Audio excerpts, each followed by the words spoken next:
Call guard, attend, hut!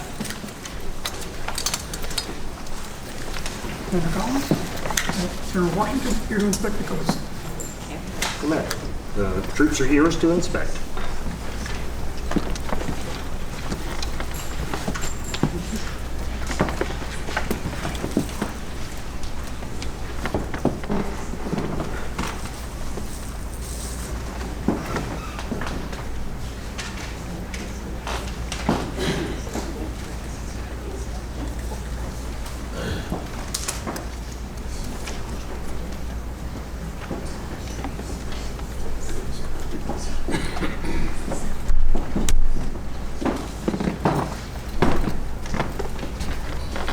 Very well done, sir. Thank you, sir.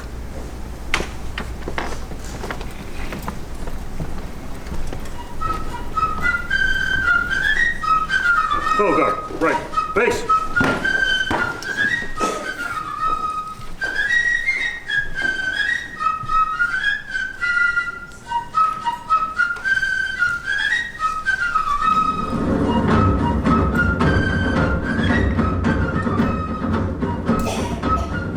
Call guard, forward, march!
General Washington, Mrs. Washington, and welcome distinguished guests. My name is Kathy Davis. I am the director of this beautiful facility, the Lincoln Cultural Center. I also have the honor of serving this great county as a commissioner, and I'm a proud member of the Jacob Forney chapter of the DAR. One of the greatest responsibilities of the DAR and the SAR is to preserve the history of this Revolutionary War, and not just preserve it, but to make sure that our citizens broadly know how significant the Battle of Ramsour's Mill was to the people of this area and to the United States. Before we begin, I will recognize our sponsors for this gala, and I hope that you all had a wonderful time of congregation prior to. We have a wonderful program planned that I know that you will enjoy it. Our sponsors are Jill Fitzgerald, J. Monroe Realty, Drums Florist, Carol and Bill Howell, the DAR and the SAR, the Lincoln Tourism Board, and the Lincoln County Historical Association, the City of Lexington, all are our sponsors. Please give them a round of applause.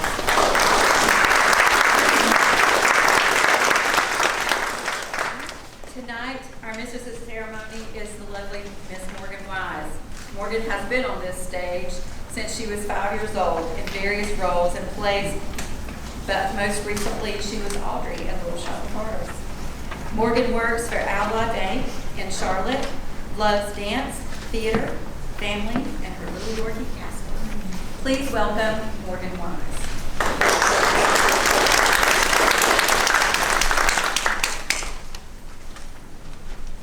Welcome, ladies and gentlemen. You may all be seated. So, I just want to start the evening off with saying good evening and welcome to Lincoln County. Tonight, the word welcome is our theme, and we are thrilled to share our history and our community with you tonight. I am proud to say that my application to become the newest junior member of the Jacob Forney chapter of the DAR is in Washington as we speak. So soon, I will be the newest junior member of the Jacob Forney chapter of the DAR. Growing up in a small town with such a rich history and learning that so many major events that shaped our history has happened in our own backyards is truly awe-inspiring. So tonight, ladies and gentlemen, we are excited and honored to have you here with us for a wonderful night of celebration in honor of the 243rd anniversary of the Battle of Ramsour's Mill. To start tonight's program, will everyone who is able to stand please do so, and I would like to welcome Mrs. Pat Hance, past state chaplain and current chaplain of the Jacob Forney chapter, to give the invocation. Mrs. Hance. Thank you, Morgan. Tonight's scripture reading is from 2 Peter 1:3. Christ's divine power has given us everything needed for life and godliness through the knowledge of Him who calls us by His own glory and goodness. I invite you at this time to pray in your faith and tradition as I pray in mine. Our Father, we thank you for the privilege of living in this nation, for the freedom to worship you and the privilege to serve others. Make us ever mindful of the responsibilities of our country and our communities. Almighty God, we thank you for bringing us together tonight for this remembrance of the Battle of Ramsour's Mill, where our Patriot forefathers fought so bravely for our independence. Many lost their lives, and if it were not for these courageous pioneers who settled this land and helped to fight for our freedom during the American Revolution, we would not have the freedom we enjoy today. We gather here tonight, honoring our heritage, focusing on the future, celebrating America. In the holy name we pray, amen. Thank you, Mrs. Hance. Now, next we are going to be doing our Pledge of Allegiance, which will be led by Mrs. Anna Sutton. If you would please join us up front, Ms. Sutton. Go guard! Present, post! I pledge allegiance to the flag of the United States of America and to the republic for which it stands, one nation, under God, indivisible, with liberty and justice for all. Guard! Order! Post! Next, we will be having Ms. Barbara Stevens leading us in the American's Creed. Ms. Stevens. Please join me in the American's Creed, which is printed in your program. I believe in the United States of America as a government of the people, by the people, for the people, whose just powers are derived from the consent of the governed, a democracy in a republic, a sovereign nation of many sovereign states, a perfect union, one and inseparable, established upon those principles of freedom, equality, justice, and humanity, for which American patriots sacrificed their lives and fortunes. I therefore believe it is my duty to my country to love it, to support its Constitution, to obey its laws, to respect its flag, and to defend it against all enemies.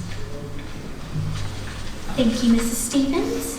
Next, I would like to invite Mr. Ben Setzer to the stage to lead us in the SAR pledge. Mr. Stevens.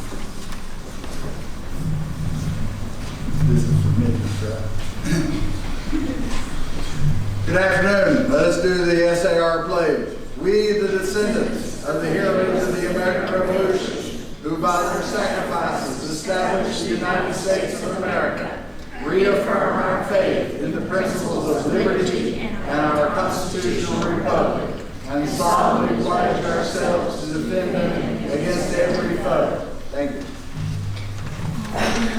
If everyone can please remain standing, we will be having Miss Ellie Fitzgerald performing our national anthem. Miss Ellie? Hold on. Present. Colors.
Join me in turning to the North Carolina flag and salute.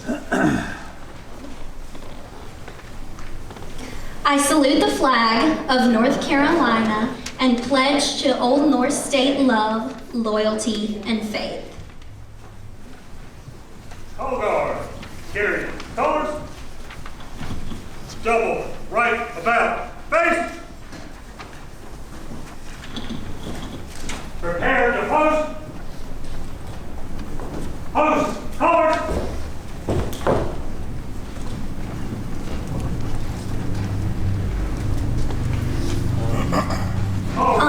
Left. Right. At the half step. Forward. March.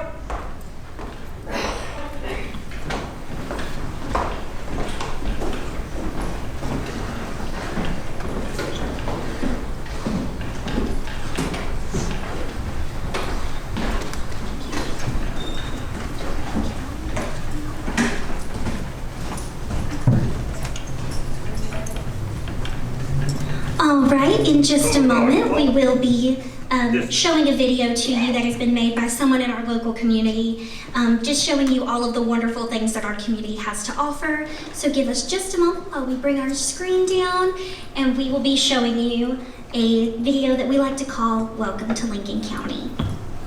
Please be seated.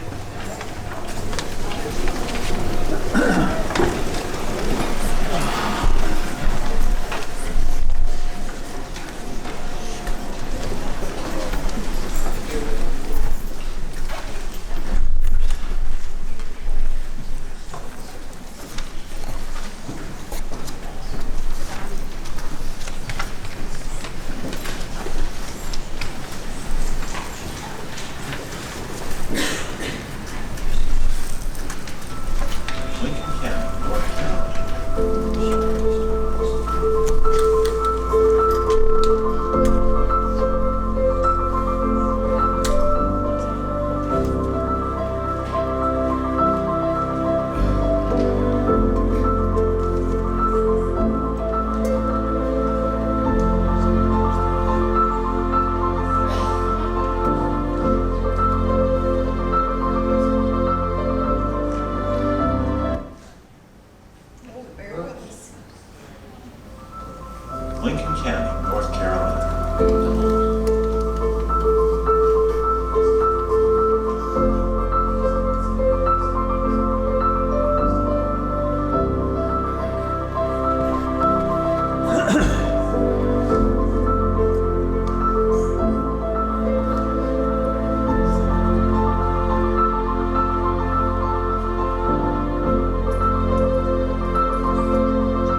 beautiful setting, right between Charlotte and the mountains.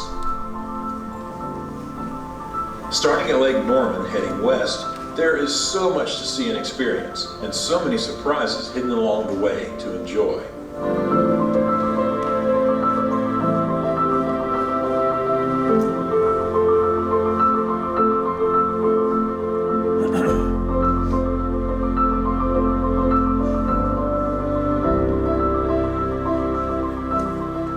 The Carolina Thread Trail brings nature right into the heart of the community, prioritizing your health with a wonderful setting for biking, running, and walking. The county was formed in 1779 and is home to a wonderfully rich history. The Battle of Ramsour's Mill was a little known but decisive Revolutionary War battle, which is remembered each year through theatrical productions and a reenactment.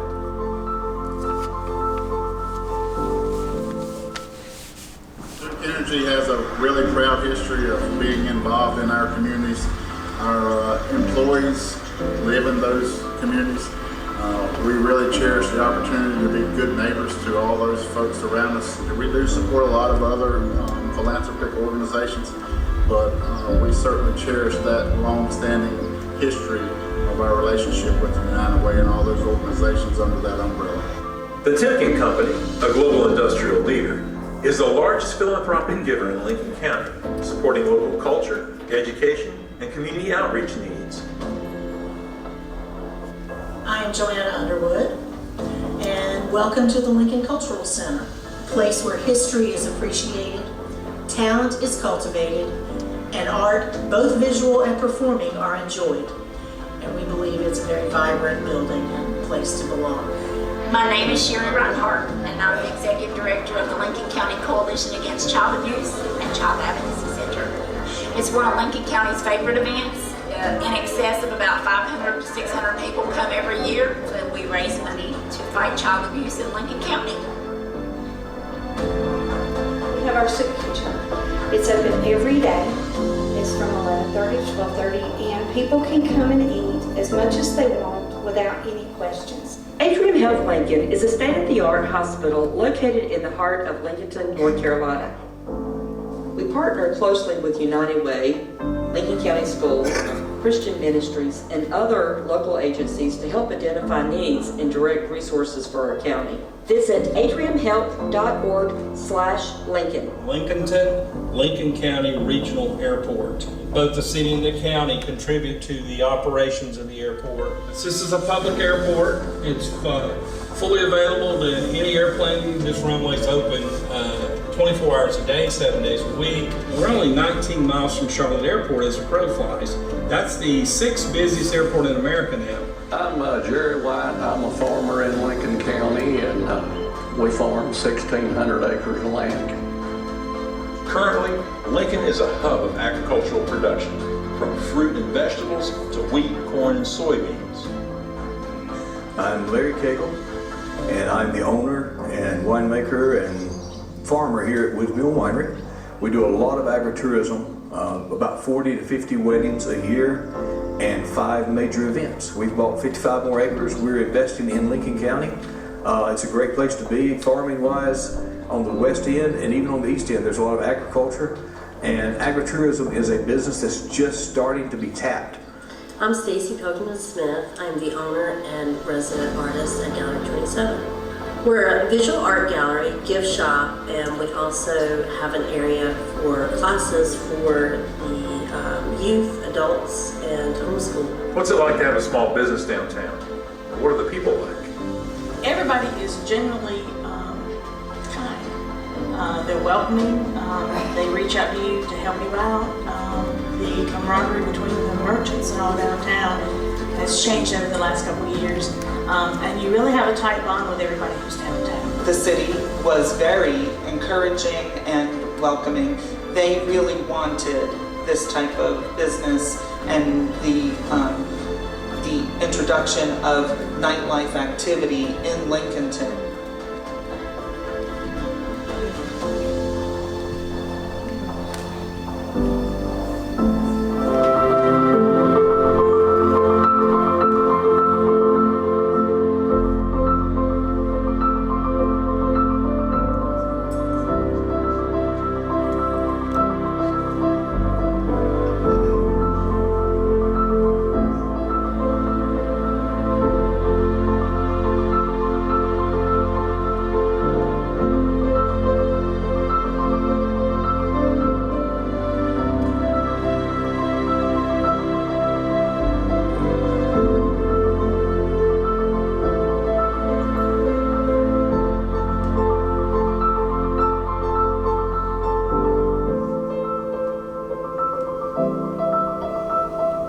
Welcome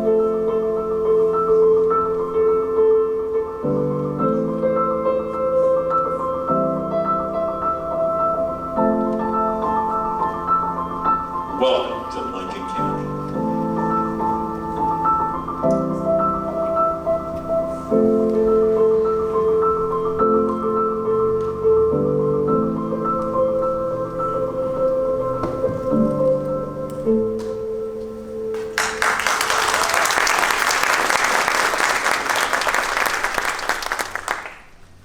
Right, wonderful. Next, ladies and gentlemen, I would like to ask Mrs. Fran Goins, Regent of the Jacob Forney Chapter, and Mr. Ben Setzer, President of the Catawba Valley Chapter of the Sons of the American Revolution, to bring welcome and thanks to honored guests.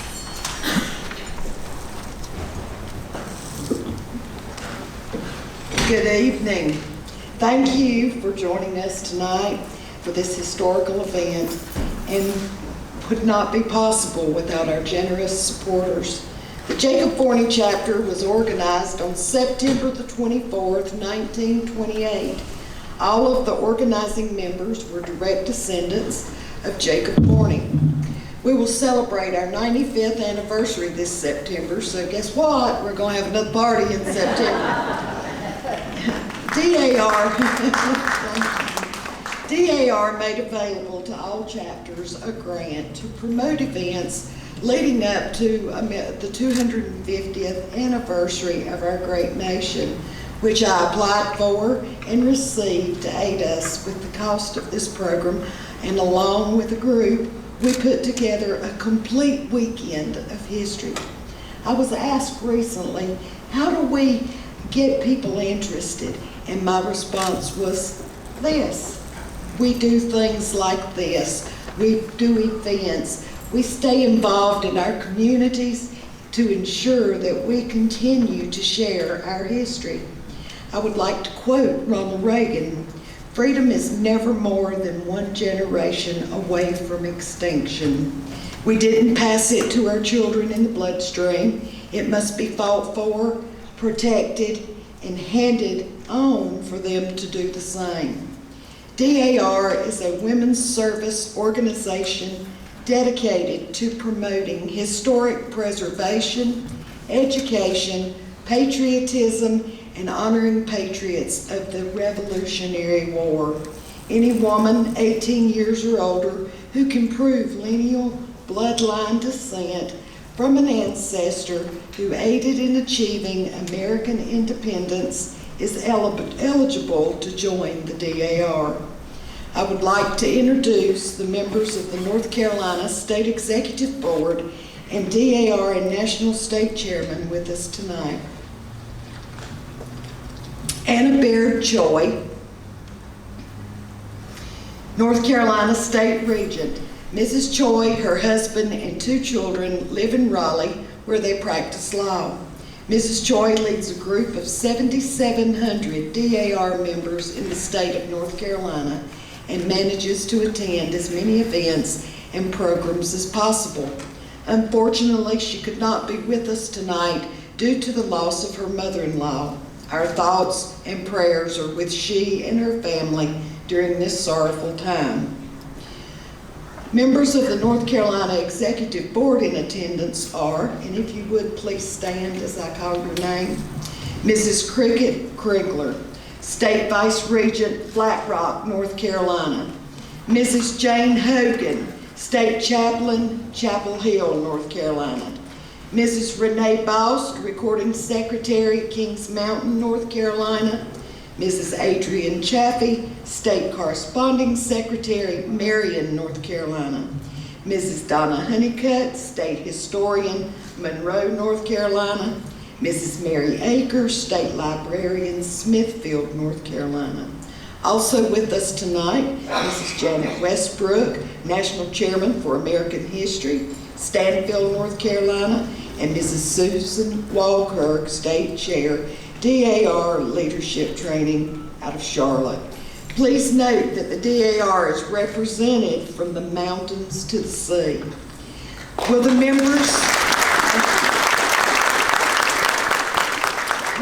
members of the Jacob Forney chapter please stand?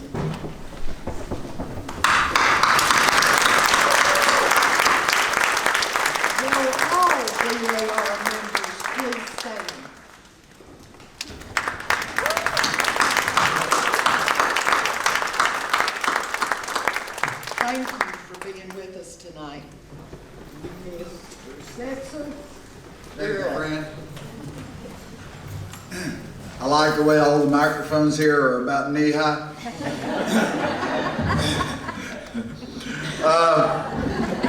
Thank you.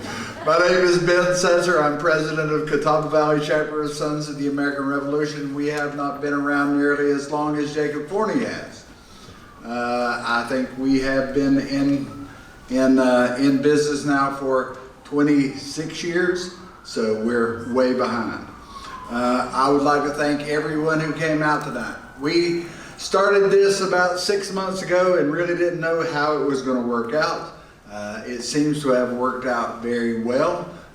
We had at least 110 people who came tonight to the meal, or at least who paid to come. Whether they came or not, I don't know. And I would like to introduce to you some members of Sons of the American Revolution, our National District Vice President General, Mr. George Strunk.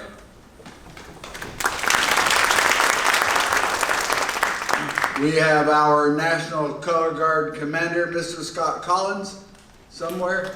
There he is.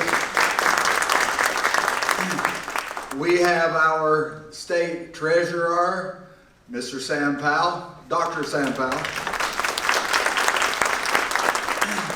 And I think we've got 3 or 4 of my chapter members here. Of course, my chapter is quite small. Would Catawba Valley chapter members stand? I have one over here, one here, a couple in the back. Thank you everyone for coming. I know some people were a little curious about what we're actually going to do tonight, since this is the first one that we've done. And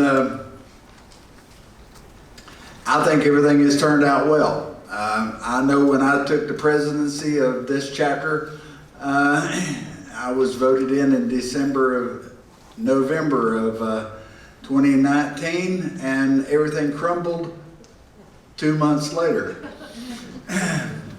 We didn't know how to keep things together. We scrambled quite a bit, but even coming through the COVID and the scrambling, I think we have done well. When I took the presidency, I couldn't get not one female who was in the DAR to even speak to me. Now I'm quite good friends with a lot of them. And Fran has supported our chapter more than most. And I think it's because we have this annual event here in Lincoln, right under her feet.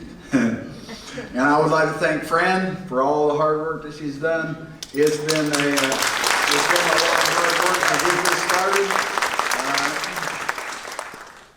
We will have more to do tomorrow. I hope everyone's going to be at the commemoration at the mass grave tomorrow. Thank you. Well, you know, Ben, we've been around the sun a couple of times together in DAR and SAR, and we've gotten into some teas, and now this beautiful gala. I'm honored to have been on this journey with you and feel we share the same goals. Ben's wife, Charlene, is a new member of the Jacob Forney chapter as well. Ben, I would like to present this certificate of appreciation for outstanding support of the Jacob Forney chapter, and I wish you many, many successes in your endeavors, because I know you're not going to slow down, but I wish you many successes in your endeavors. Thank you, sir. Thank you so very much. Okay. I would like to introduce tonight to you Mr. Daniel Barefoot. Daniel W. Barefoot was born in Charlotte on March the 18th, 1951. He graduated third in his class at Maiden High School in 1969, where he was a Moorhead Scholarship nominee. Enrollment followed at the University of North Carolina at Chapel Hill, and from that institution, Dan graduated Phi Beta Kappa in 1973 with a bachelor's degree in political science. Following that undergraduate education, He was one of 243 admittees out of 2,800 applications to the University of North Carolina School of Law. There he graduated with a JD degree in 1976. Several months later, Dan passed the North Carolina bar examination and was licensed to practice in the state as an attorney and counselor at law. Thereafter, he practiced in Lincoln, where he was president of both the Lincoln County and Judicial District 27B bar associations and a death penalty qualified attorney for murder clients. For 7 years, Dan served as the attorney for the city of Lincoln, and when Dan retired from active practice after 35 years, he was regarded as the hometown honest lawyer. A recipient of the rare Lincoln County Heritage Award, and that passion has led to many speeches and presentations from Gettysburg to Atlanta, and prompted Dan to begin writing books at the age of 45. Over the ensuing 12 years, he had professionally published a dozen titles. Many won literary awards. 3 may be of interest to the DAR members, touring the American Revolutionary War sites, North Carolina and South Carolina, and the Spirits of 76. As to the first mentioned title, he was a featured speaker at a former DAR state conference in Pinehurst. Along the way, he was named Historian of the Year, wrote some 22 entries upon William Powell's personal request in the Mammoth Encyclopedia of North Carolina. Some many years ago, Dan was elected to the elite North Carolinian Society, to which membership is limited to 200. Dan was a member of the 20-person USS Battle North Carolina Commission, a body that oversaw the operation and maintenance of the World War II battle wagon. In 1998, Dan was elected to the North Carolina House of Representatives, and in 2002, he retired undefeated from the legislature after winning 2 landslide victories. Universally acclaimed to be the historian of the House, Representative Barefoot was chairman of 3 standing House committees, vice chairman of another 2, and a member of the all-important Rules Committee. All the while, for a quarter of a century, Dan has served as chairman of the local board of directors of First Citizens Bank and Trust. He is past president of the Lincoln Rotary, Lincoln Kiwanis Club, and in addition, Dan has served as president of the Lincoln County Public Education Foundation, as well as president of the Lincoln County Historic Properties Commission.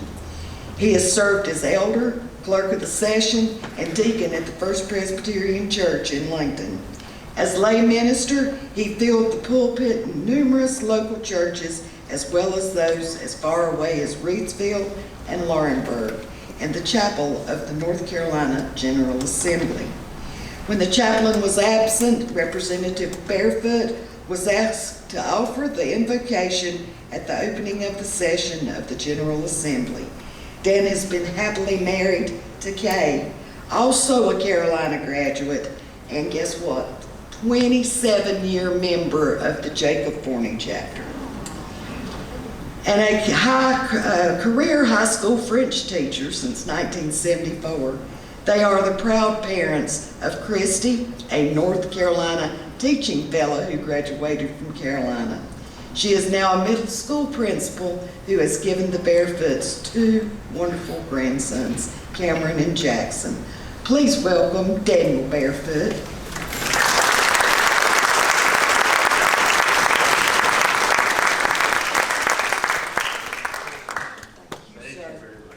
Certificate for our appreciation for you tonight. Thank you for that overly kind and generous introduction, Fran, and to all of our distinguished guests, I thank you for being here, and for all of you and me too, all of us as Americans, whether citizens or in spirit, I'm glad you're here, because we're going to tonight celebrate America. All these notes up here are not mine, so I'll close the book on it. Several months ago, I spoke in Morganton to the DAR, and I think maybe one or two members are here tonight. They heard me say what I'm going to say right now. What I want to say to you is not from the written word. It comes from my mind. It comes from my heart as an American. What I tell you tonight is the truth. It's not fantasy. First of all, tonight, I want to paint a couple pictures for you. Mental pictures in your mind, and you might jump into these pictures and join in these pictures and relive history as it was made. First of all, I'm going to start with a picture at the end of the road for victory for America. Let's paint that picture, if we might. It's a little afternoon, a little after 12 o'clock, on a Friday, October 19th, 1781, at a place in the tidewater of Virginia called Yorktown. Spirits were high for the Americans. It was a long corridor of soldiers. It stretched 1.25 miles long. On one side, on the left side, was the French army in its resplendent uniforms. On the right side of that corridor was a ragtag bunch of Americans. The Continental Army wearing the best they had left. And then there were those ragtag militiamen that worn what they had coming from home, their hunting shirts, the best they had, standing at attention. Then a little before, well, it was maybe 1:30 or so, the British Army began walking between that corridor. Sad, sullen, long faces. They had their arms, they were on their shoulders, but their colors were cased. They did not show the British flag because America remembered well. At Charleston, we had to surrender, and we had to case the American colors. So the British would not show the British flag as they marched to their rendezvous with destiny. The long line of British troops moved through that corridor. As they did, the rum-tum-tum of the British drum pounded. So they wore the best uniforms they had left. They couldn't get any new uniforms because the French Navy had blocked any relief from Clinton in New York. Cornwallis had no options. The French and the American had hemmed him in. Lafayette had reported to Washington and Rochambeau up north, come south, because suddenly Cornwallis has moved into the tidewater. The ocean faces him on one side. He has nowhere to go. French blocked any relief.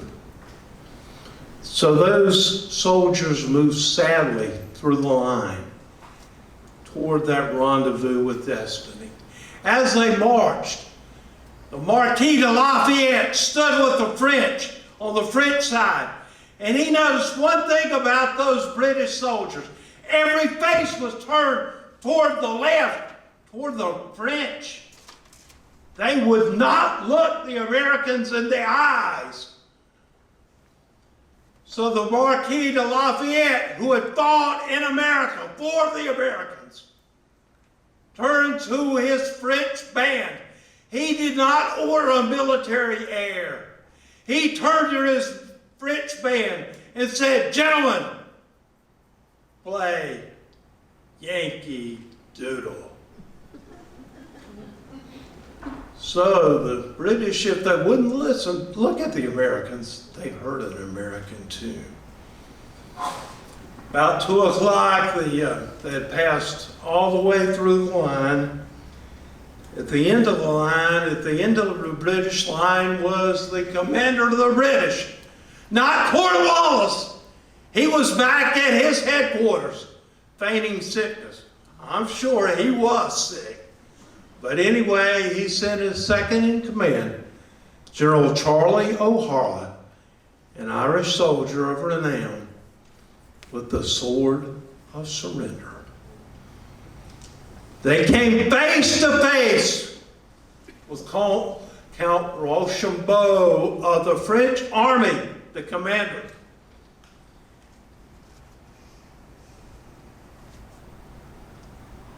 O'Hara attempted to place that sword of surrender into the hands of Count Rochambeau.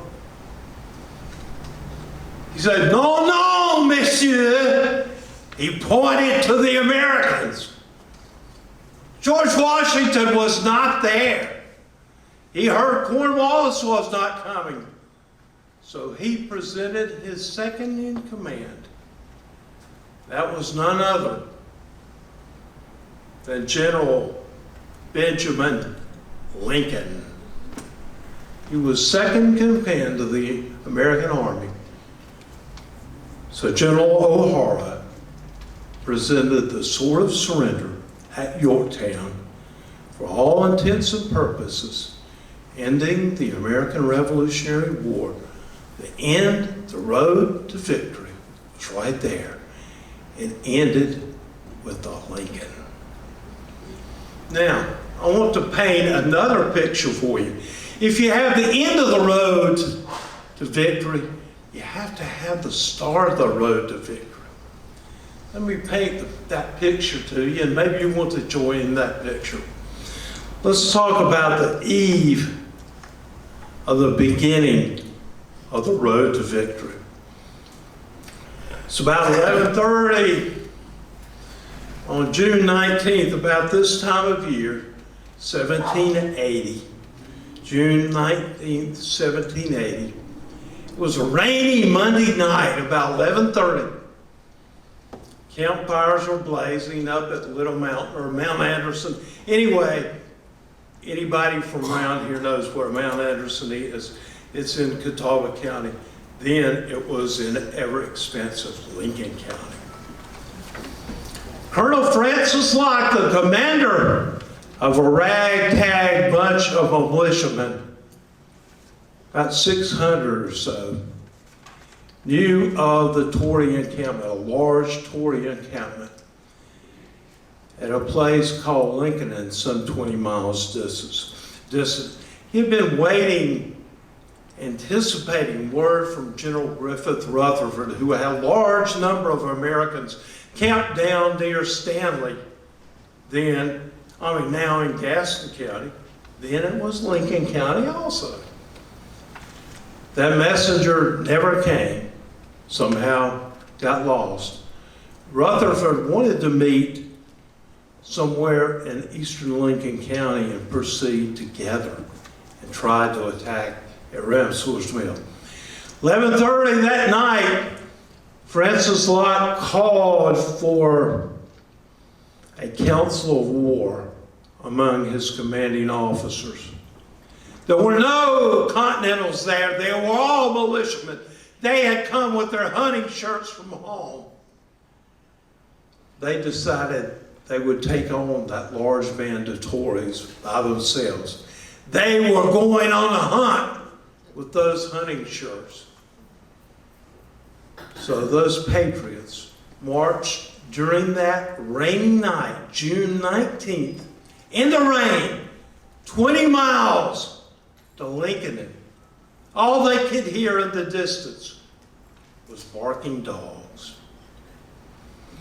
They arrived early on the morning of June 20th, and because they were provided good intelligence by the locals, they were able to surprise the Tories. And we know how it happened at Ramsour's Mill. But just Why did they decide to attack a superior force? June 19th, 1780, America was in bad, bad shape. General George Washington, as great as he was, had lost as many battles in the North as he had won. To the south, Georgia had been overrun. So like South Carolina, Cornwallis had his army, British Army of the South camped there. Only North Carolina stood between the British and victory in America. The rebellion would be crushed if North Carolina were subdued. And North Carolina was very dispirited. It had spent most of its manpower and its material helping other colonies.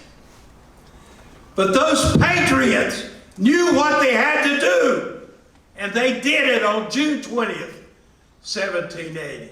Right here began the road to victory. Now, after June 20th, 1780, there were some stumbling blocks in the American way. Granted, everything's never easy from that beginning point right here in Ramsour's Mill. If Ramsour's Mill had not happened, I don't think the Americans would have won the Revolutionary War. But in August, Cornwallis got really cocky because the American army in the South suffered the most staggering defeat the American army ever suffered in history. When the British overrun Horatio Gates at the Battle of Cannon. What was the reason for that? The primary reason was that the American militia got fearful on that front line. They were supposed to take one shot and give way to the Continentals. But they saw those British redcoats. The militia, primarily North Carolinians, commanded by our first governor of North Carolina, Richard Caswell, they broke and ran, and the Americans were no match for the British. So Cornwallis, after that defeat in South Carolina, he decided it was time to invade North Carolina. Put it all to rest. Ramsour's Mill, it didn't matter.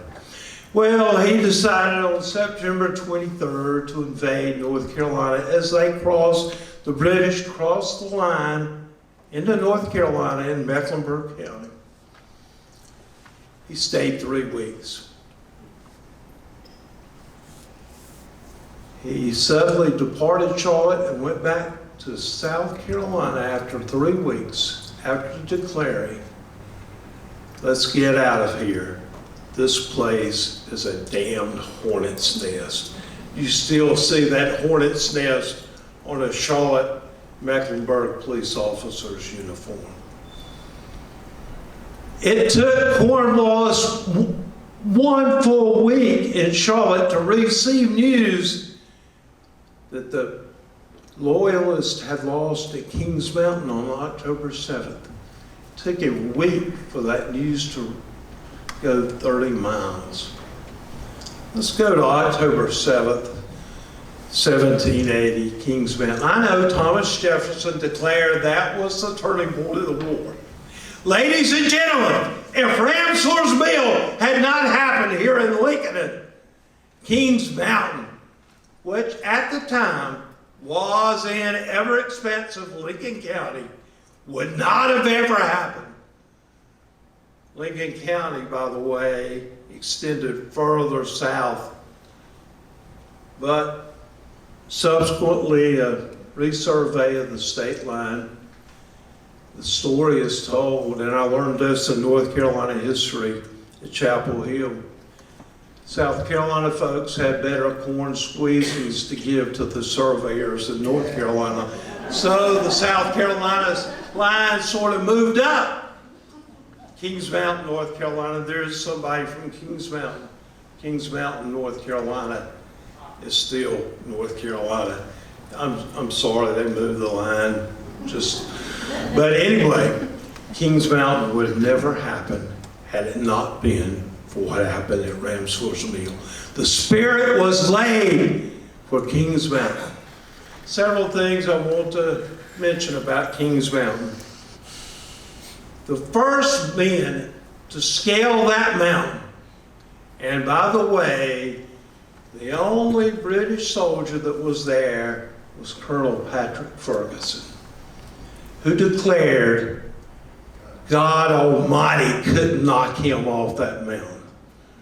Those guys, those militiamen from the Carolinas and Tennessee and Virginia were determined to prove him differently. But the first men up that mountain, to scale that mountain on that day, on October 7th, were the South Fork boys from Lincoln County. Now, the battle lasted only 1 hour. The reason it only lasted 1 hour was because Colonel Patrick Ferguson, the British commander who was commanding the Loyalists, met his fate right then and there at Kings Mountain. You probably have seen his grave or his cairn if you visited Kings Mountain. Let me tell you about Patrick Ferguson. He was acknowledged in the British Army as the very best marksman they had. He was a Scottish officer.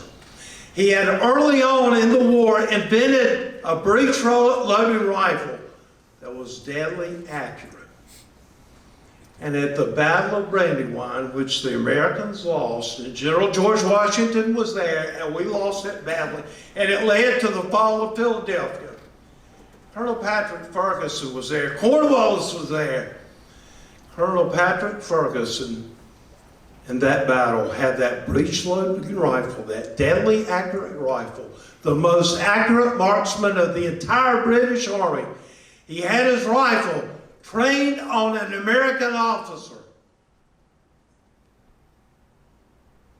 but he refused to pull the trigger because that American officer was acting so coolly in the fire of duty. That American officer turned out to be the man that Patrick Ferguson saved, turned out to be General George Washington. Now let's move on the road to victory that began right here in Lincoln. December 1780, a very auspicious thing happened just south of us in Charlotte. Major General Nathaniel Greene assumed command of the army in the South, took over for Horatio Gates. He took over 1,000 Continental soldiers, many of them barefoot, many had not been paid for months. He called it a ghost of an army. Let's move to January 1781. Cornwallis, despite that terrible loss that he had sustained at Kings Mountain, and then the one earlier in Lincoln, decided he would invade North Carolina again, put the rebellion to an end. Along the way, he met the American Army at a place called Cowpens in South Carolina. His chief cavalry lieutenant, Colonel Bannister Tarleton, ran into William Washington there, lost a couple fingers. He lost a goodly portion of his army. General Daniel Morgan was in command there. Daniel Morgan could hardly walk at that point in time.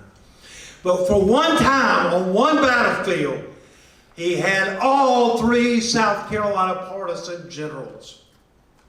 He had a General Sumter. He had the Swamp Fox, Francis Marion. And he had that fighting Presbyterian elder who had left his parole and come back to fight. He knew he would die if he were captured. But Andrew Pickens was there, General Andrew Pickens. And Morgan asked Pickens to ride up and down the American line and asked those militiamen, do it for your girlfriends, for your wives back home, for America. Don't give us just 1 shot. Give us 2 shots. And then your job will be over. You can leave the field. And rising up behind you will be those Continental soldiers from Maryland and Delaware. And they will do the job. Andrew Pickens inspired those men not to fire once, but they fired again. They stood the line this time. And then uprose the Continental soldiers. And they put a punishing on Cornwallis's army from which it would never recover. But Cornwallis, nevertheless, decided we'll go on to North Carolina. So he crossed the line and after the middle of January at a place called Grover over in Cleveland County. He made a straight beeline to Ramsour's mill. He wanted to walk the landscape and see the exact site of the place where his loyalist army had suffered so badly. He had to stay in Lincoln for a week or so because the Catawba River was flooded because of recent rains. While he was here, he made a decision, a fateful decision. In Lincoln and again, I'm telling you, the road to victory began in Lincoln. Another key aspect in Lincoln, Cornwallis decided to lighten his load in order to catch and destroy Nathaniel Greene. He decided to get rid of all expendable baggage here in Lincoln. He got rid of everything except his gold and his munitions and his medicine. Well, it didn't take long for that decision, news of that decision, to reach General Greene in Charlotte. Nathaniel Greene, when he heard that Cornwallis had literally lightened his load in Lincoln, General Greene said, "Then he is ours. Then he is ours." That might have been a little confident by General Greene, but things were a little precarious for a while. You take the cold day in February 1st, 1781, at Cowles Ford in Lincoln County. After Cornwallis had made his move from Lincoln to the Catawba River to try to cross, waiting there were the soldiers of Lincoln and Mecklenburg County on the banks of the Catawba River to try to stop Cornwallis from crossing, or at least to buy the time that General Greene needed to move his army out of harm's way. Cornwallis finally crossed the Catawba River. He almost drowned in doing so. Previous to that, he had stayed at Jacob Forney's cabin, almost lost his life, and Jacob Forney tried to go upstairs and kill him. But anyway, Cornwallis was able to cross the river. General William Lee Davidson, the former Continental officer and now a militia general, was killed in the battle. Somewhere along the road to Salisbury, a messenger rode up on the cold night of February 2nd with the fateful news to Greene that Cornwallis had crossed, and he was on his tail. What followed over the next 6 weeks was a masterful cat and mouse chase that Major General Nathaniel Greene carried out. He dragged Cornwallis all the way across North Carolina, up into Virginia, back into North Carolina, until the middle of March 1781, when and where Major General Nathaniel Greene decided that the place where the Americans would stand and take on the British. It was at Guilford Courthouse, North Carolina. There's a big equestrian statue to General Nathaniel Greene there today. By the way, you might not know this, but the man who saved the Guilford Courthouse National, or made it possible for the Guilford Courthouse National battlefield to be there today, was a man born and reared in Lincoln, David Sheen. But that's neither here nor there right now, because Lincoln was there at Guilford Courthouse. Cornwallis declared that it was a victory. 30% of Cornwallis's officer corps was down. Member of the British Parliament declared, another such British victory will ruin us. Well, we didn't have to worry about that. There would be no other British victory. After Cornwallis limped to Wilmington, then up into Virginia, and then to the Tidewater. And it was all over on October 19th, 1781, other than some mopping up operations by General Greene in the South. It was all over. Ladies and gentlemen, I'm proud to say that the road to victory in the American Revolution began and ended with the Lincoln. May God bless America and the good old North State. Thank you very much.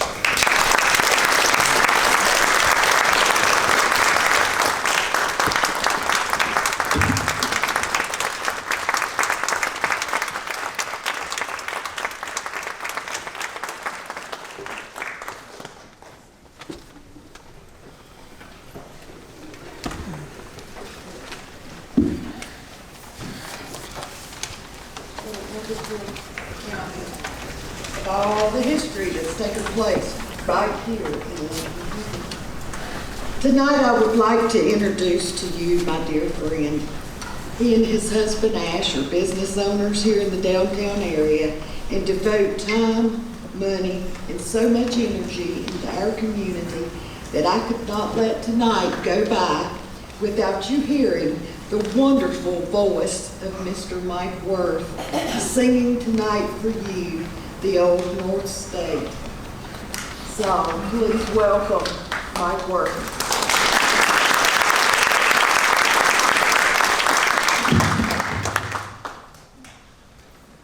Carolina, Carolina, heaven's blessings attend her.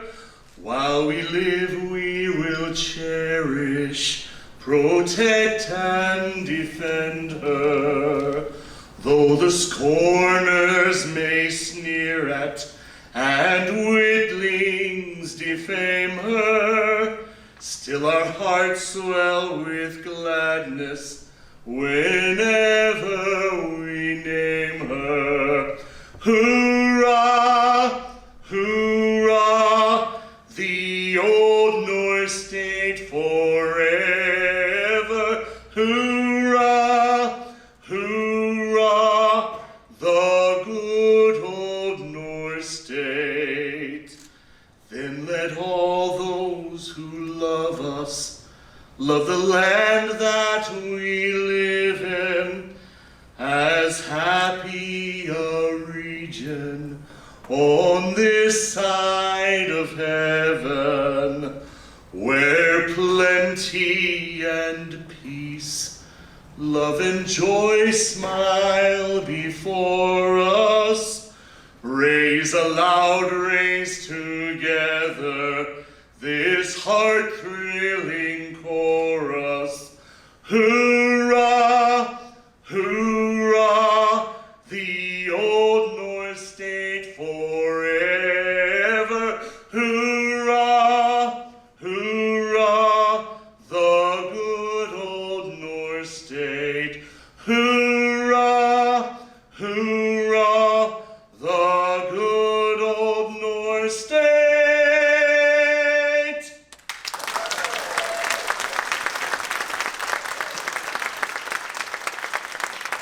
Thank you so much, and thank you for this wonderful evening.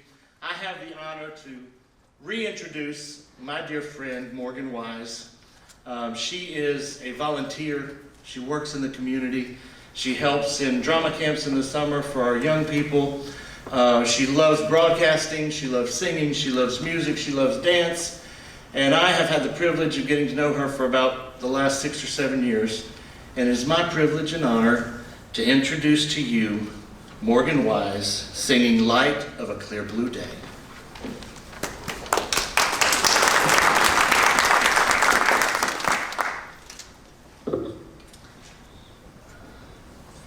It's been a long, dark night, and I've been waiting for the morning.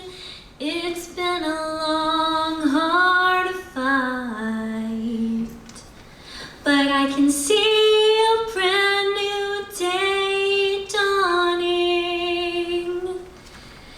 I've been looking for the sunshine, 'cause I ain't seen it in so long. But everything's gonna work out just fine. Everything's gonna be alright. It's been all wrong. 'Cause I can see the light of a clear blue morning. I can see the light of a brand new day. I can see the light of a clear blue morning. And everything's gonna be alright. It's gonna be okay. It's been a long, long time since I've known the taste of freedom and those clinging vines that held me bound. Well, I don't need 'em. I've been like a captured eagle. You know, an eagle's born to fly. Now that I have won my freedom, like an eagle, I am eager for the sky. And I can see the light of a clear blue morning. I can see the light of a brand new day. I can see the light of a brand new day. And everything's gonna be alright. It's gonna be okay.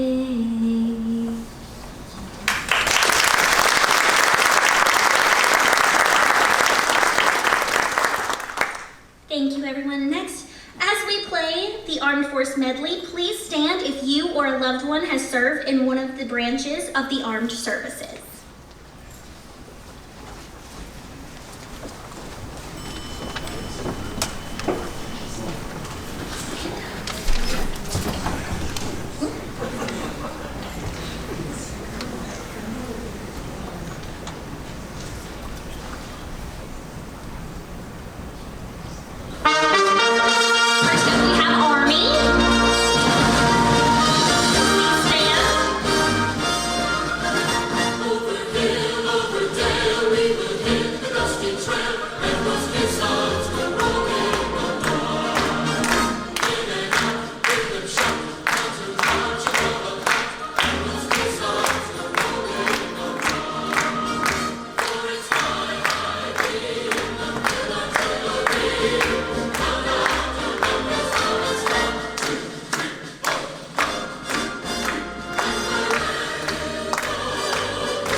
Thank you, ladies and gentlemen. Now, if Ms. Fran Goins and Mr. Ben Setzer will join me, we will be presenting a special award tonight to members that have made their mark.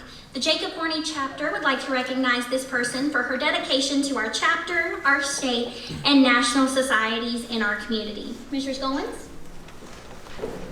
Thank you, Morgan.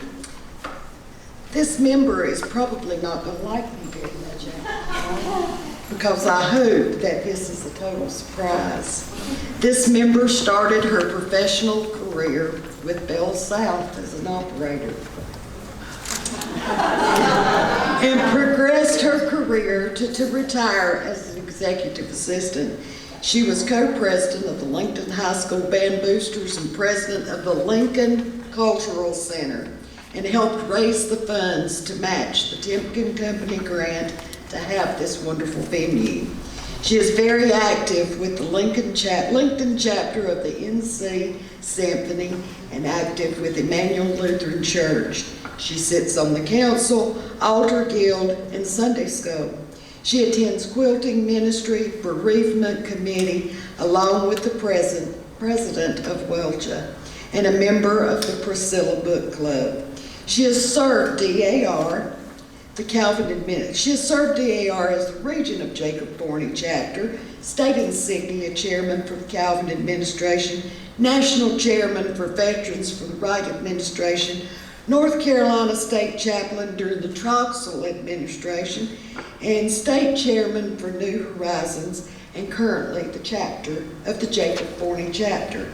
She, along with her late husband Boris and sons Chris and Mike, have traveled to all 50 states, and her devotion to DAR is unwavering. I would like to recognize Mrs. Patricia Hovis Hance with the Women in American History Award. Mrs. Hance.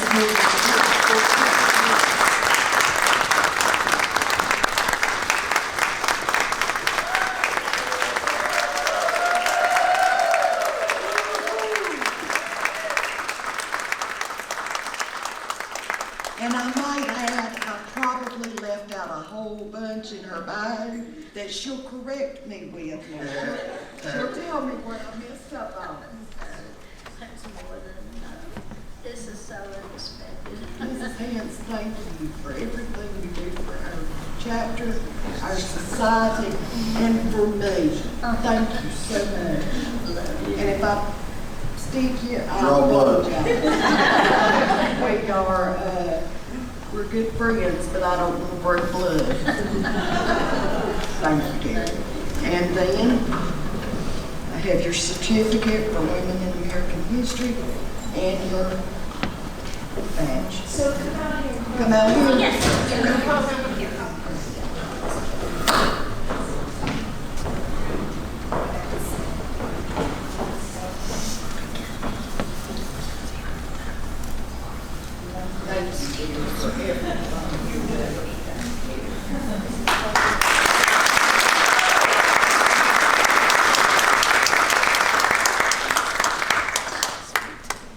Okay, Ben, it's all you now, buddy. It's on me? Yeah, I'm about to cry, You're so gonna I'm have to about to stay go up here sit with us down. now. I stood behind you. Please let me straighten out something I said a while ago. When I said that I couldn't get any DAR lady to speak to me, I don't think that was their fault. I think they had seen so many people who stood up for SAR that talked a lot of stuff and didn't do anything, that they just really thought they would wait and see what happened. And the first lady who was with anything that I ever did is here tonight. Yes, Betty Schwartz, former regent of John Hoyle chapter in Hickory. She came to the first event I put on and did a great job. The things that I have tonight, Fran gave away one or two, and I brought a stack. Here, I'll let you hold them for me. And one reason behind this is because last year there was the story that they were going to change the way we did recognized people on the 250th anniversary of America that Sons of the American Revolution has been pushing for quite some time now. There was going to be a change in the way they were recorded and the way that they were set up, and I thought I would just wait until this opportunity to be able to present a few of these medals. And the reasoning behind that is because they really didn't recognize females when we gave them to them. And even though I have, as you know, have passed out many of these medals to several females, this particular one, this young lady has supported me for many years in everything that I've ever done. And she asked me, she said, "Don't I get one of those?" And so tonight I'm going to present the bronze 250th anniversary medal to Charlene Setzer, my wife, and newest member of Jacob Forney DAR.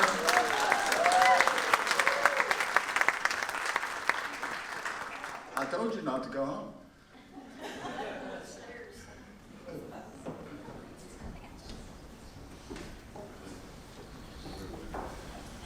And now that they actually let us really recognize ladies on our reports, this is the first one. That's the reason you just want the points.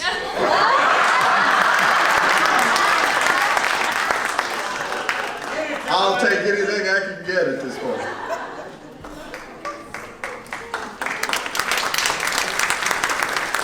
She puts up with a lot with me.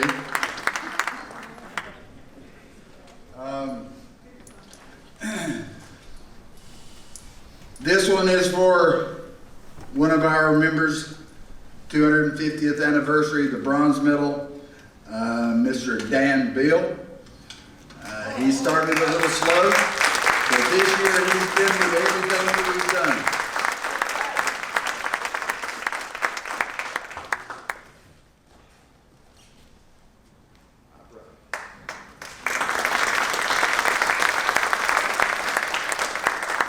He's a good man. Somehow I conned him into being our treasurer.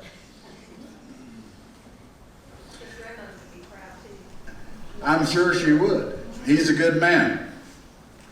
And one of these ladies that has supported me in almost everything that I've done, including this big soiree this evening, Miss Fran Goins.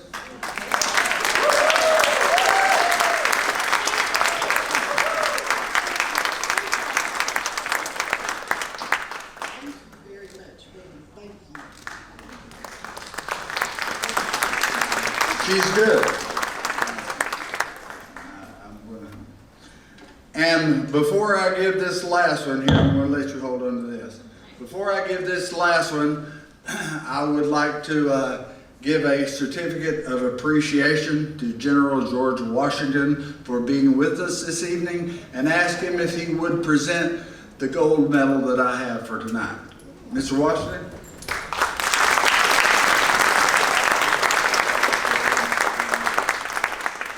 General Washington is going to present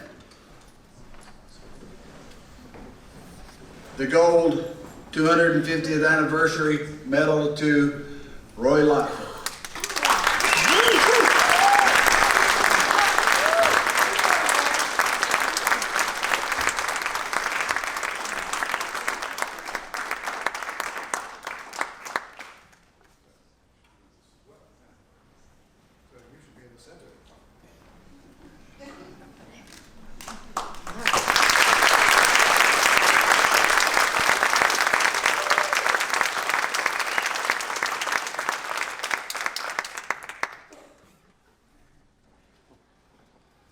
Now, I'm going to talk about Roy. Okay,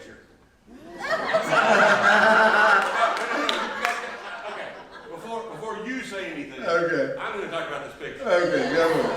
Okay. We get it from you? What's that? You get it from you, sir? No, sir. This was an attack by a small Patriot unit on a small Tory force, and that picture. You can't hear me, but if you heard me, you were dead. Because I was giggling my tail off. So Say what you will, sir. I will. I'm here to be abused. No abuse for Lightfoot. Let me tell you something.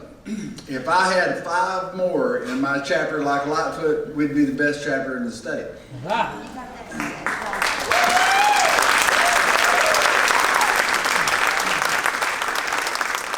man does everything he's been called on to ask or even hinted to do. And he still works a full-time job.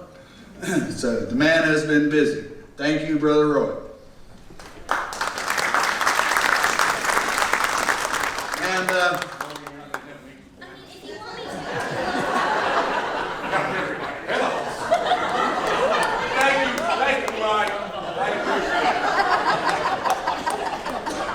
I think it turned out pretty good for our first go around with this, don't you think so? Yeah.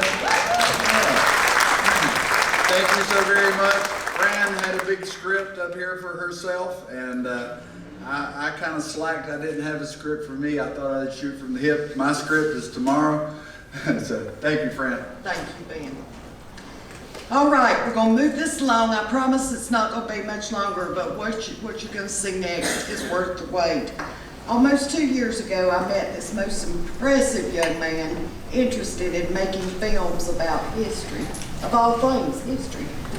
I promised Michael that I would find a way to highlight his films and accomplishments, and tonight I am honored to present to you Mr. Michael Helms. Michael earned his BFA in filmmaking from the UNC School of the Arts, and for as long as he can remember, he has had a passion for telling stories, which stems from constant reading and movie watching as a child. He believes the only stories worth telling are the ones that come from a deeply personal place and that are capable of challenging the viewer. He works as a professional videographer, specializing in weddings, commercial videos, drone coverage, narrative films, and more.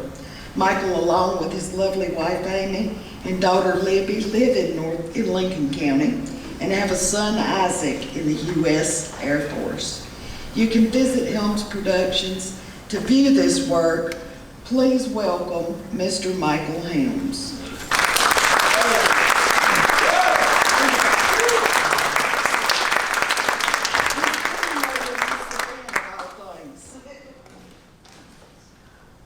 Thanks, Fran. Welcome, Michael. And a little appreciation for you. your outstanding historical media and entertainment. Thank you very much, Fran. I appreciate it.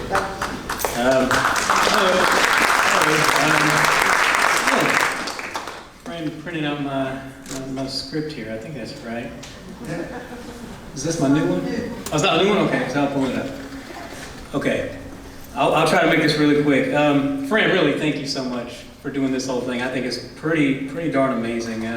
And I was really giddy and looking forward to it. I mean, I know history pretty well, but like, this is just really cool. And I learned a couple things that I didn't actually know from our key speaker. Let's see. I do want to thank Thunder River Carolina Incorporated. It's a nonprofit I'm a part of here. We are responsible for sort of an outreach of getting the history of the Battle of Ramsour's Mill across, and any other history we can to students, to those who don't know anything about the battle. We've ran into so many people who know nothing about the battle that happened here, and that's really surprising, but you know, we want to make it more accessible by everyone. Okay, so another person I want to thank is, he's already been thanked up here, and he came up here a minute ago, is Roy Lightfoot, because when it comes to the films we make, Roy Lightfoot is a co-producer of mine, and this man does everything. He's pretty insane. You saw that a second ago. So, and that's only like scratching the surface. So, if you get to know him, you know, man, that's a good man right there. He's a go-getter. Anyway, a quote here that I really love from Orson Welles. He said, "An artist needs a paintbrush, but a filmmaker needs an army." So that is very, very true, and I experience that every time I make a film, and it's truer than a lot of filmmakers sometimes want to admit. We want to believe that we can do it all ourselves, but that's just not the case. But really the most rewarding part is working with other people, being creative with other people and receiving their input, their creative ideas. Because if you're only using your own ideas, you can fail miserably. But a lot of other people have so much good input, creative input in any endeavor of creativity that it can only help yours to shine even more. So, let's see where I am here. I got off script for a second. Okay, so without Thunder Over Carolina, the Revolutionary War films that I have made wouldn't be possible. It just wouldn't be possible. They provide funding, costumes, actors, crewmates. It's pretty incredible. And growing up, I've always been more of a Civil War buff. When I was younger, from about 7 years old and up, I've been really into the Civil War, but over the last few years, I've developed a passion for the Revolutionary history, and I'm particularly drawn to the neighbor versus neighbor aspect of it, and you would see that in the films I've made. And I think that kind of is in line with the Civil War, with the brother versus brother, so I think that's what really draws me to it a lot. And the films I've made with TOC, they've gotten progressively bigger. In 2019, we made a 9-minute short called The White Paper. In 2020, we made a 14-minute short called The Encampment, which I think Fran's going to show. And then also tonight, I think at the very end, you'll see one called Let It End Here, which is one we just recently completed. It's about 40 minutes long. And this one is one I'm truly proud of for the collaboration and for the story we tell. I wanted to tell a story about a group of patriots who are responsible for dispersing loyalist gatherings. It is a fictional film, but I feel like there's a lot of truth in the story itself, and a lot of the fighting that went on in the backwoods and backcountry of North Carolina and in South Carolina. I wanted to make something about people who do the dirty work. I want to show the side of the Southern theater of the war that no one ever really sees in film, like Hollywood. I think it's kind of a shame that, that part of the war is largely ignored by filmmakers. We see films about things that happen in the North.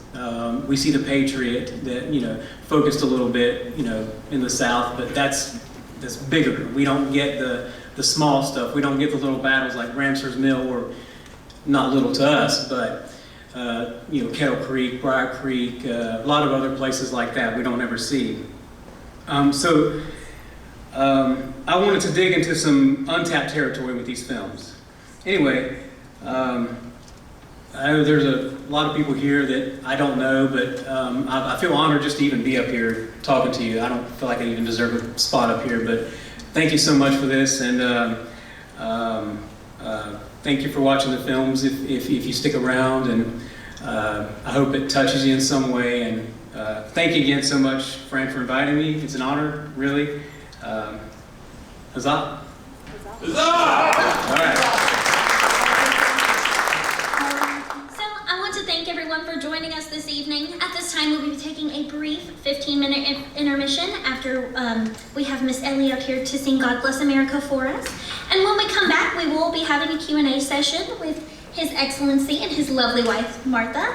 And then after that, we will be premiering Michael's newest film, Let It End Here. That is his newest film, and it is very wonderful, so you should stick around. And then I also want to remind everyone that there will be a wreath-laying ceremony tomorrow at the battlefield at 10 a.m. And then General George Washington will be the keynote speaker at the food tent at 1 p.m. And we invite you to join us for all of these wonderful events that are taking place tomorrow. So at this time, I would like to ask Roy Lightfoot to come to the stage and present our benediction prayer.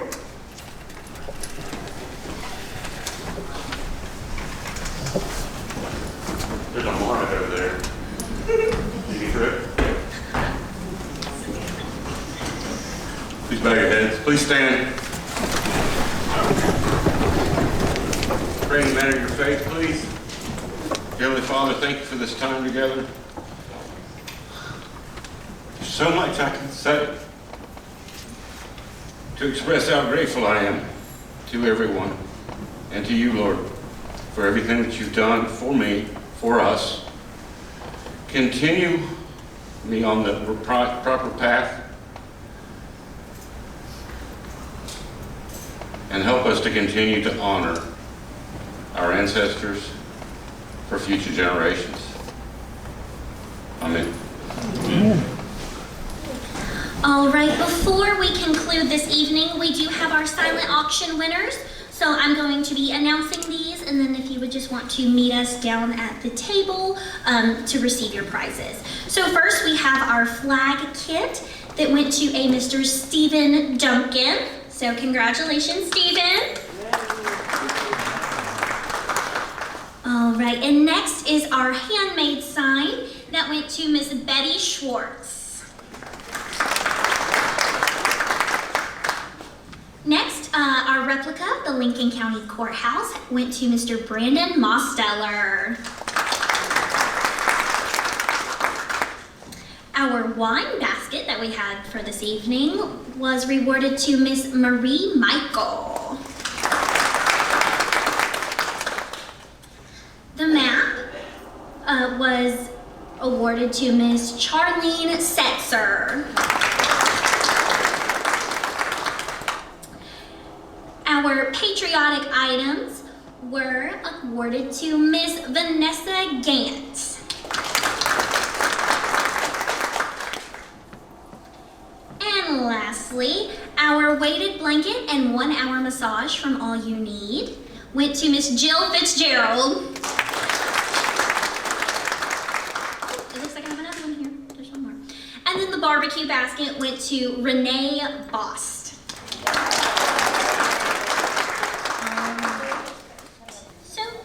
Mr. Setzer, if you would please come to retire the colors.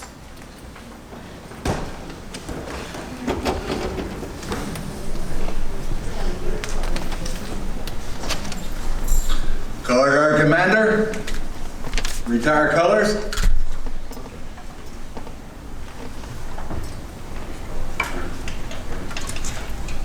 Hold on. Warm up.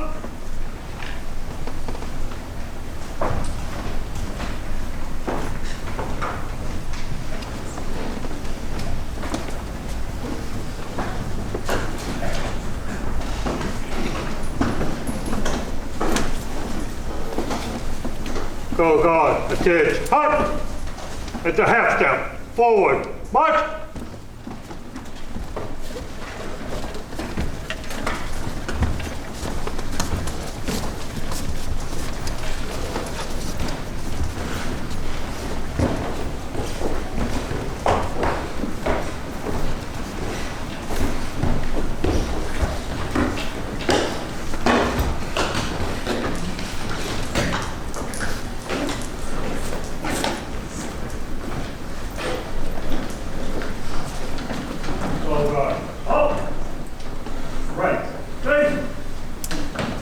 Prepare to retrieve colors.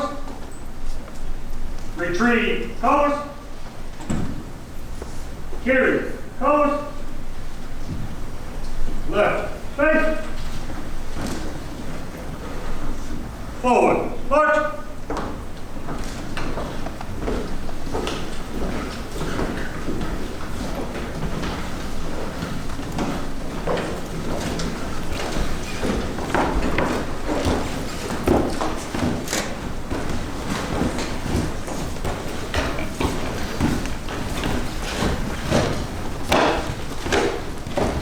Full guard. Halt. Left. Face. Dismiss. Into place. Thank you, Color Guard Commander. Miss Ellie Fitzgerald.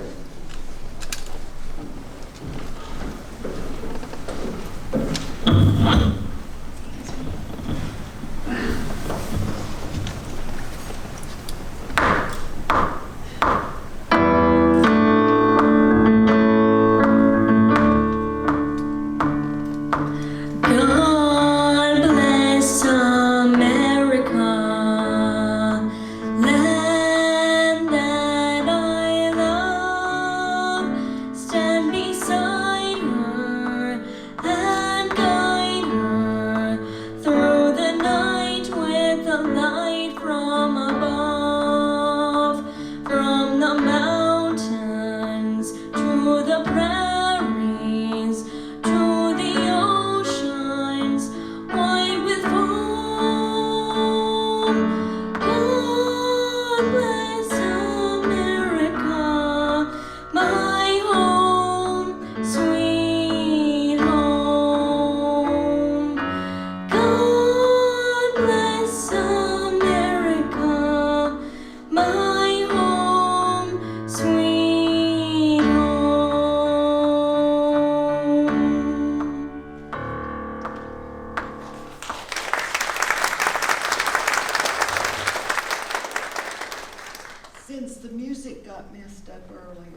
when Ellie was going to sing the national anthem, if you would bear with me, I would like for Ellie to do that for you now.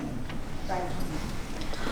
Oh, say, can you see by the dawn's early light what so proudly we held at the twilight's last gleaming, whose broad stripes and bright stars through the perilous fight, oh, the ramparts we watched were so gallantly streaming, and the rocket's red glare, the bombs bursting in air, gave proof through the night that our flag was still there.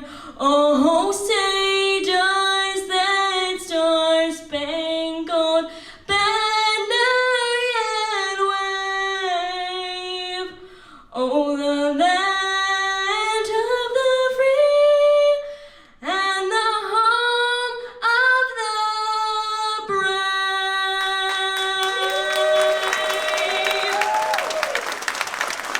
brave. You are an awesome George Washington. I'm not certain how to take that now. Anyone, next question? Any questions? Oh, we have one over here.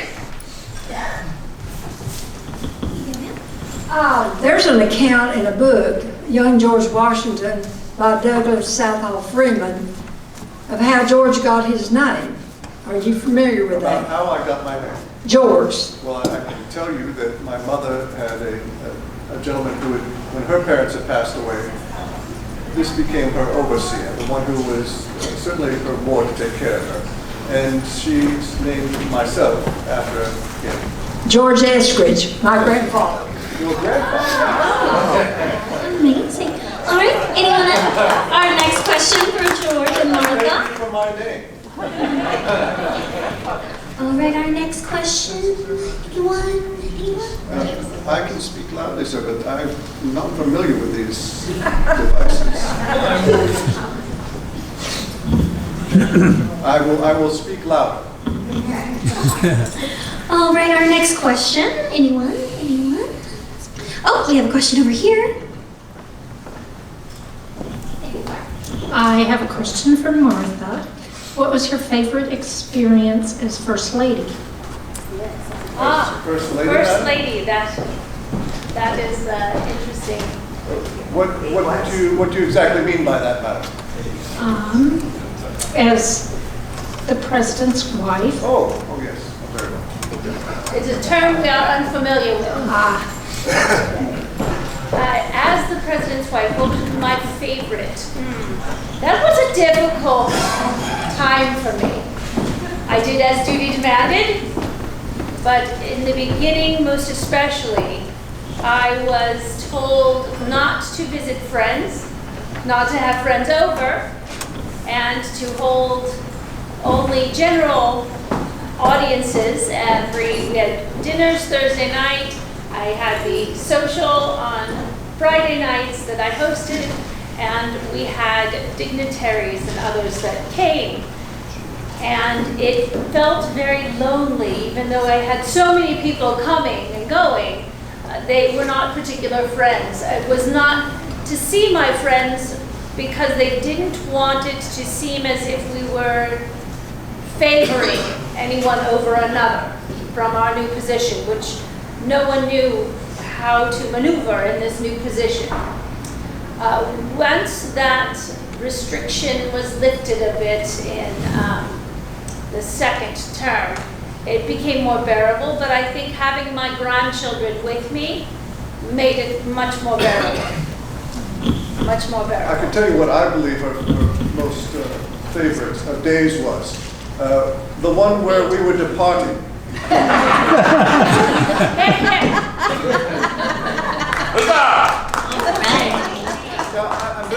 about this, sir. I've heard several of you say that word tonight. Is it your way of saying Hazeh? Yes. I was very curious. I've never heard it pronounced so.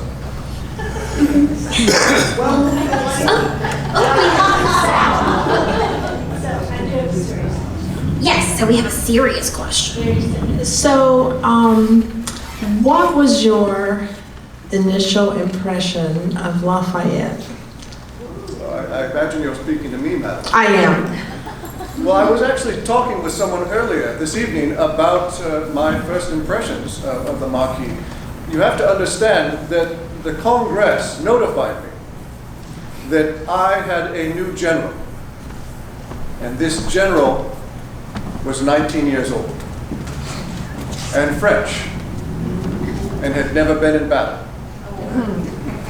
And in the meantime, there were many officers in our army that were waiting for promotion. And when they heard that there was to be a new French 19-year-old general, quite honestly, they said that it was their intention to resign their commissions, that they would no longer serve with such dishonor from their own country. And so I had to find a way to thread the needle where I could please both the Congress, the officers who were awaiting their opportunity to advance. And you must also remember, if someone was promoted, even if you were made a general the very next day, from that point forward, the general would be senior to the other, the one who was promoted first, regardless of what occurred after. And so this was not a trifling concern. The other person that I needed most to please was someone I had never met, and that is the King of France. Because, of course, this was a member of his family, and we very much so had anticipation that France would join with us. And so to curry favor with him, to make the Congress pleased, and to make sure I did not begin a revolution within my own ranks, I had to find a place for the Marquis. He was introduced to me across the table at the City Tavern in Philadelphia. And as he approached me, I spoke to an interpreter. Who said to him through myself that I wished him to join my military family, which is to make him an aide-de-camp, a very high-ranking aide-de-camp, but this would keep him away from a battlefield commission, and I felt would satisfy all.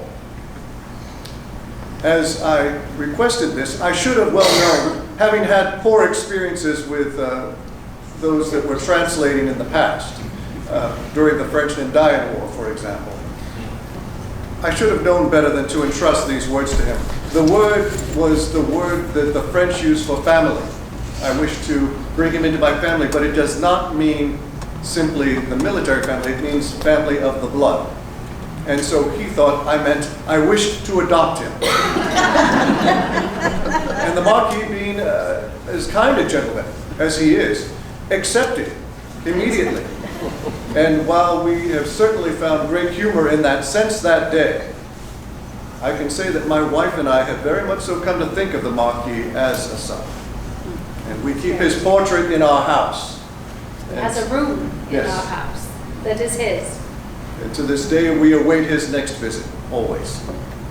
So I hope that was adequate to answer your question, Madam. Wonderful. We do have another question back here, so here we go. Sir. Why did you not seek a third term? I'm sorry, sir. Why did I not seek a third term?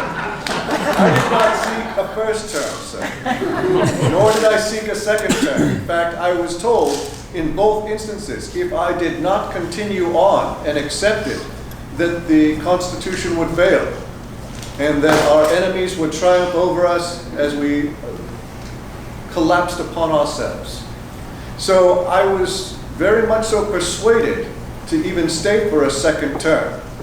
I believe if I had acquiesced and continued on a third term, which I was also requested to, I believe my wife would have started her own revolution. But sir, I would not wish the presidency on my worst enemy. or even Mr. Adams from Massachusetts, for that matter. Well, if you hadn't been president, who would have been president? Well, sir, that is the argument that was made many times. But we have many capable people within our government, do we not? Those that have risen up as leaders. Certainly, I think Mr. Adams is doing a marvelous job now in that seat. I think that you could certainly look down the line and see many people who served as my advisors. You have Mr. Hamilton, Mr. Jefferson, Mr. Knox, that all certainly have great capabilities. And there are many who are in Congress who have great skill and great wisdom. I believe that there are many who could have been chosen for that position. If you truly look within our Constitution, this is not a position of overwhelming power, sir. No one should look at the presidency as being such a magnificent role as I believe some people believe it in their eyes to be. It is a co-equal rule with others. There is one president, and so it is easy to focus our eyes upon him. But we have a Congress who are our lawmakers. We have a Supreme Court who shall decide whether or not things are equal to the tasks that are placed within the Constitution. The Constitution being a document to constrain government, not to constrain the people. Our government is limited for a reason, and some people find it very inefficient. I myself, at times, found it very inefficient. But so we have seen what efficient government looks like, and that is one person with their boot on the face of another. And so we have chosen inefficiency for the sake of liberty. I hope that was adequate to your question, sir. Our next question is down here in the front, and we also. I noticed that our audience size diminished greatly as soon as they said that we would be willing to speak. General Washington, can you go through the process of selecting your first cabinet and why you selected them? Madam, the fact that you say cabinet is a little bit distressing to me. I've never used the term cabinet because, of course, there is a cabinet that advises the Parliament. And I wish never to sound anything like the Parliament of England. And there's a cabinet that is the King's cabinet.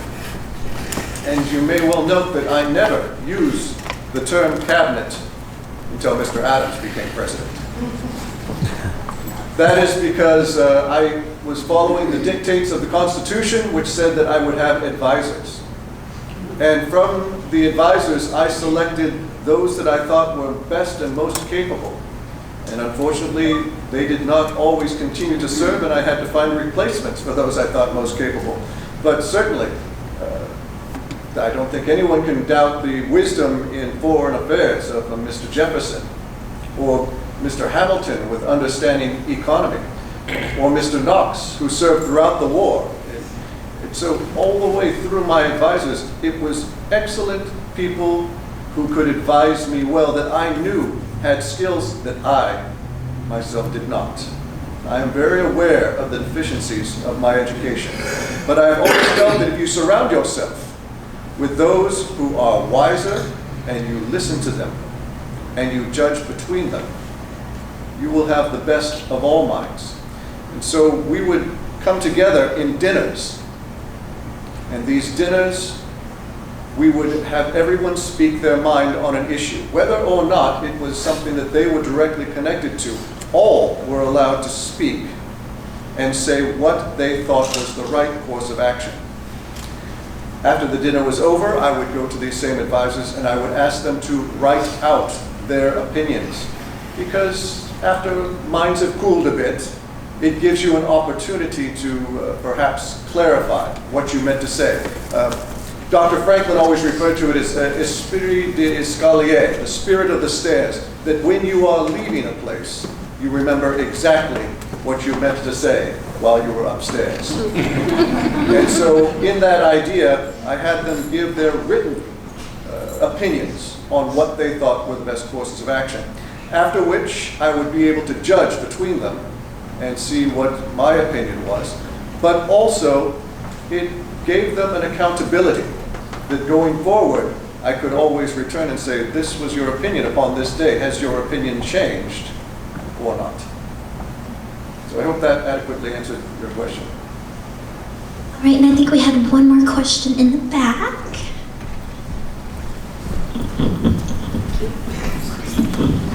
General Washington, oh, that's really loud. As a newly formed nation, and the sky is the limit, what is your biggest hope and biggest dream for our nation? That is an excellent question, madam. It is very much so my hope that we will see carried on those ideals that we fought for in the Revolution. And the only way that that will be accomplished is if we do so together, madam. I have said over the last few years of my presidency, I was most disturbed by the spirit of party which had taken over. And I feel that when someone takes up the spirit of party, it means that they stop identifying themselves as Americans and begin instead to take their identity from a group of people which may or may not in the future represent their viewpoints. Now, when people begin to form into parties, they no longer hear each other as they are speaking as individuals. And sometimes they end up supporting ideas that are quite contrary to their true feelings. We should all embrace each other as Americans and hear each other as individuals of thinking. Otherwise, we become mobs, which is, as Dr. Franklin again said, all arms and legs and no brains. And divided across from ourselves, yes indeed. And so we're fighting each other because we are divided into parties. How can we stand together against other threats? Yes. In fact, that of course was always the object of our enemies. How could they divide us from one another? And so why should we do the work of our opponents? Thank you. Thank you.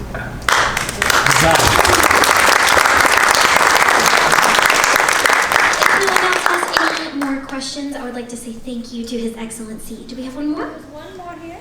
Do we have one more? I think he's spoken to it partly. Okay. Your first meeting of Alexander Hamilton and your thoughts and how things progressed. My thoughts on first meeting Mr. Hamilton. Well, madam, he was quite young, of course, when we first met. And he was a man who did not keep his feelings very close and hidden, which is very much so the fashion of those of my generation in Virginia. We very much so follow the Stoic philosophy, and we believe that you should pour yourself out in service, and you should keep your own opinions somewhat to yourself until you have heard out others. Mr. Hamilton was not of that mind. But in many ways, Mr. Hamilton reminded me much of myself when I was a young man. He was very eager to take the field, as only someone who has not spent much time in the field will be. He was very eager to make a name for himself. And that ambition, of course, was something that would be frowned upon in Virginia, but if I reflect well upon myself, I can say that there were marks of that upon my own younger years.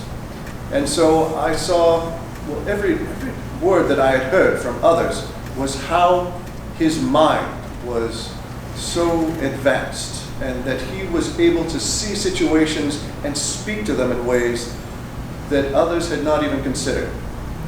And so I knew that he had great ability, but would that ability be destroyed by his ambition? And so I thought it was an opportunity for our young nation and our army to have such a mind if he could be kept in check. I don't know that anyone can keep Mr. Hamilton in check. But I can say that his mind has only grown and his abilities continue to astonish. And during the war, he was my most ready penman. I had some 32 aides-de-camp, but Mr. Hamilton was one with whom I could entrust almost any possibility, any employment whatsoever, I would give to him the information of what needed to be transmitted by letter to Congress or to a state assembly or a governor, and he would give back to me a letter that was much better than what I had proposed, and said things much more concisely, although sometimes concisely wasn't his gift, but it would say it much more eloquently indeed. And so he was of great service to me. I was very sorry to have him leave my military family, but when he did, it was of course for the field, which is where he had always wanted to prove himself. He never needed to prove himself in my eyes, but in his own. All right, wonderful. Do we have any last questions for His Excellency and Miss Martha this evening? I got one. Oh, what? Well, I can talk loud. Okay. Why was Green and Lincoln not in your administration? I heard Benjamin Lincoln's name, but I did not hear the other. Oh, General Green? Yes. By choice, sir. They had no interest. They wished to retire. And in fact, it was much later that Kitty Green had given me a letter that was written to her by her husband, Nathaniel, that it said, I think, and I'm paraphrasing as best I can recall, sir, but it said that he would wish for peace to be established in America, and he happily on a farm with his family, and that he wished that that would be something that would spread across all of America, that divine hand would give us peace and family together. And that is very much so where he set out for, sir. I am very sorry that he did not live long enough to truly enjoy all the fruits of his labors that went on for many years. As you probably well know, when there was a job that was just impossible, I would almost always give it to Green, and he would find success. And while the man had a tendency towards the Spanish disposition, that he tended to look at things darkly and not one of optimism, yet he was one who continued to push forward, even when it looked impossible, any particular employment I would give him. All right, wonderful. Any last questions? All right, thank you again for being here with us this evening. Let's give them a lovely round of applause.